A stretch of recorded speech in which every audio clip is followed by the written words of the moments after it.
I'm frustrated with Christian Hackenberg. Believe it or not, it's not my fan frustration. Cue the music. Fan frustration.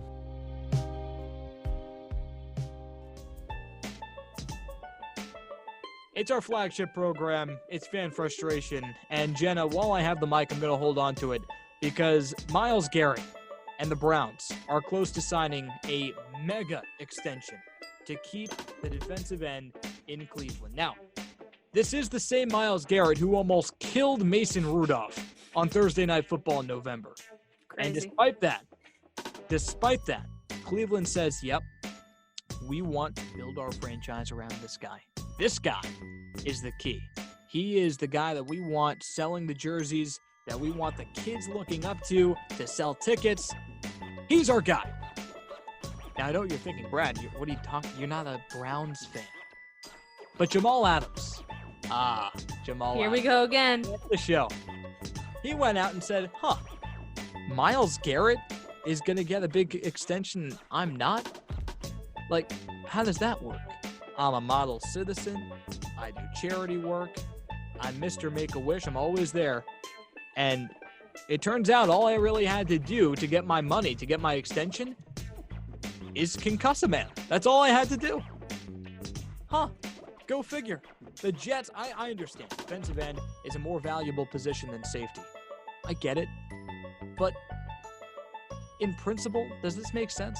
Jenna, does this make sense? Come on. It makes no sense.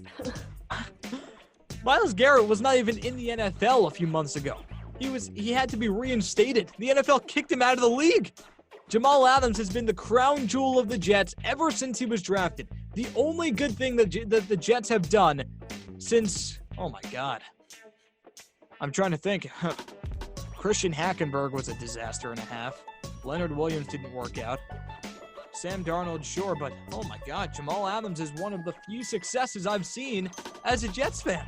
And now, the NFL is valuing Myles Garrett over Jamal Adams. The Browns value Myles Garrett more than the Jets do Jamal Adams. And that just pains me to see. It's disrespectful. Yeah, I was gonna ask, like, for why? Like, why won't they just pay this guy? I'm tired. I'm frustrated that I have to continue to hear you be frustrated about Jamal Adams. I feel bad for you. I feel sincerely bad for you. Because I know when I said Jamal Adams, I saw you cringe. And blood started to trickle out from your ear. I get it. But this is very frustrating, okay? I'm sick and tired of being sick and tired. This is over. It's done. Myles Garrett did one of the most unforgivable things. Jamal Adams, never. You never hear about Jamal Adams off the field. Oh, he was at a nightclub. He got a DU. No, never. You can't ask any more of a player. If any safety deserves an extension, money, it's Jamal Adams. Just pay your guys, move on. He's going to make your football team better. Pay your guys, move on. I'm sorry. I can't talk about this anymore. I can't do it. You go. I can't. I'll take the mic from you just to ease you from all of this. I have a similar fan frustration to, I feel like it was one of my most recent ones, and it's rookies who haven't even done anything in the league yet because of everything that's going on, and you can't have your rookie camps, you can't do anything, and the season hasn't started. I want the Raiders rookies to be out of the headlines. I do not want to see it. I'm talking specifically because it was probably a week ago at this point, right after we filmed our last podcast on Tuesday. Lynn Bowden Jr., I think he's technically going to play running back. He can play a plethora of positions as he did in college. He was in the news because he was at a friend's house. He was at somebody's house. I'm not going to say friend. I'm not going to allege things. But he was guest of whoever these people were. And a DEA agent came, and the DEA, not just one agent, but They came and they investigated and looked through the house, and everyone who was there was put into handcuffs. Why is this like, why? I understand that might not have even been your fault, but stay out of the headlines. Don't hang out with people who might be bad news. Just stay out of them. I do not want to see it. I don't want to hear from you, at all. Happened to who? Jamal Adams. Just saying. Good connection. Just connection to add fuel to the fire. He's never even there. He's never involved. It wasn't his fault. I get it. Jamal Adams would never be here. But go ahead. Continue. I'm sorry.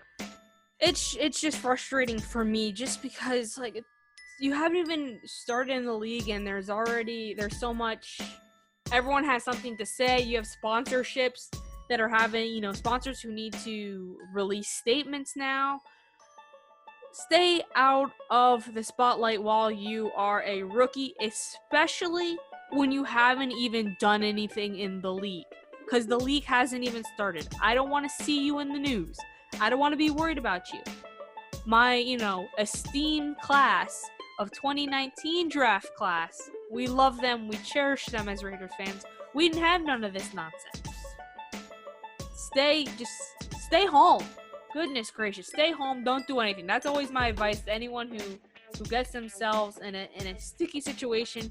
My advice to them is always stay home. Stop talking to people for a bit. It might do you some well. I feel like Jenna is the mother of the Raiders fan base. Like, if she had it her way, she would just take the draft picks for the Raiders every year, wrap them in bubble wrap on their way out the door, and just say, be careful, don't do anything, don't talk to anyone, head down, and if you start to drift off, just think about football, and football. That's it. No fun. I am a helicopter parent. Yep. You're a helicopter fan, and that's all. Speaking of which, what would you say? What would you think if Lamar Jackson played for the Raiders right now? Because that would be your fan frustration, right? You see what happened with him? Toppled over a jet ski, the guy. His legs were worth hundreds of millions of dollars. Guy toppled over a jet ski playing beach football.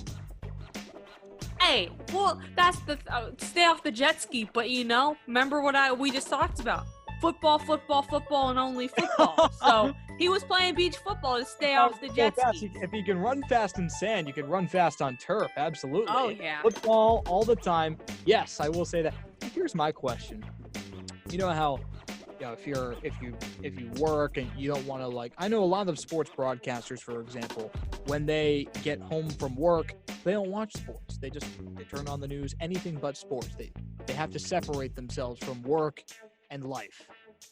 If you're an NFL quarterback and your friends insist on playing beach football with you, wouldn't you want to play receiver or something? Why do you have to be the quarterback all the time? All the time. Just saying. I don't know. Something to think about. That's a good question, but you tell me that Lamar Jackson wouldn't make a fantastic safety? You try throwing to the end zone between the sand dunes with Lamar Jackson playing center field and lurking there. Come on. I'd love to see it, and as a lot of people who wanted to analyze, a lot of people wanted to give some analysis on Lamar Jackson and his future in the NFL prior to his breakout season. He could play plenty of positions. He doesn't have to be a quarterback. So maybe he does switch, and we don't know. Sometimes he isn't a quarterback when he plays, with his friends. But we're going to have to leave that to the imagination.